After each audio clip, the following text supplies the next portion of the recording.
Gênesis, capítulo 37. Nessa mesma época, Jacó se estabeleceu na terra de Canaã, onde seu pai tinha vivido. Essa foi a história de Jacó. Entretanto, ela continua com José, na época com 17 anos de idade, que ajudava seus irmãos no pastoreio dos rebanhos. Na verdade, seus irmãos apenas por parte de pai, filhos de Bila e Zilpa, esposas de Jacó.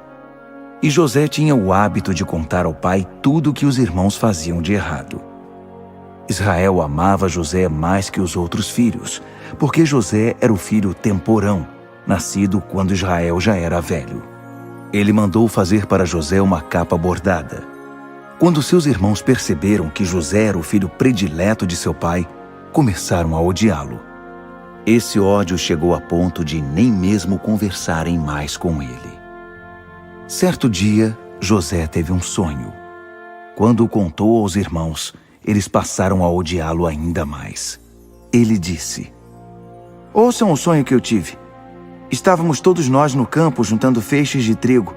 De repente meu feixe ficou de pé, e os feixes de vocês o rodearam e curvaram-se diante dele." Então os irmãos disseram: "Certo, quer dizer que você vai reinar sobre nós? Vai ficar nos dando ordens?" O sonho que ele contou e a maneira em que o contou os deixaram enfurecidos. Ele teve outro sonho e também o contou aos irmãos. "Tive outro sonho. O sol, a lua e 11 estrelas curvavam-se diante de mim."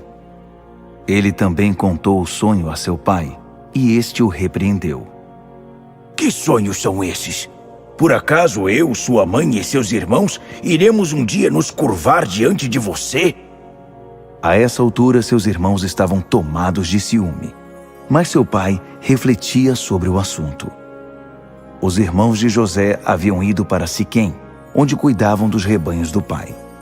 Israel disse a José: "Seus irmãos estão com os rebanhos lá em Siquém. Preciso que você vá até onde eles estão." José respondeu: "Sim, estou pronto." Jacó disse: "Vá ver como estão seus irmãos e os rebanhos. Depois venha me contar." E enviou o filho do vale de Hebrom a Siquém. Um homem encontrou o rapaz andando a esmo pelos campos e perguntou: "O que você está procurando?" "Estou tentando achar meus irmãos. Você sabe onde eles estão cuidando dos rebanhos?" O homem respondeu: "Eles já se foram daqui, mas eu os ouvi dizer, vamos para Dotã." José prosseguiu em sua busca e, de fato, encontrou os irmãos em Dotã. Os irmãos de José o reconheceram de longe e acharam que era uma boa oportunidade para se livrarem dele. O plano era este: "Lá vem o sonhador. Vamos matá-lo e jogá-lo numa dessas cisternas velhas. Depois a gente diz que um animal selvagem o devorou. Veremos em que os sonhos dele vão dar." Rúben ouviu a conversa dos irmãos e intercedeu por José. "Por favor, não vamos matá-lo. Nem pensem em cometer assassinato. Vamos jogá-lo naquela cisterna ali, mas ninguém vai machucá-lo." A intenção de Rúben era voltar mais tarde, tirá-lo do poço e levá-lo de volta ao pai. Quando José chegou ao local em que estavam os irmãos, eles o agarraram, arrancaram dele a capa bordada e o jogaram na cisterna. O reservatório estava seco, não havia nem mesmo um pouco de água para beber. Mais tarde sentaram-se para jantar.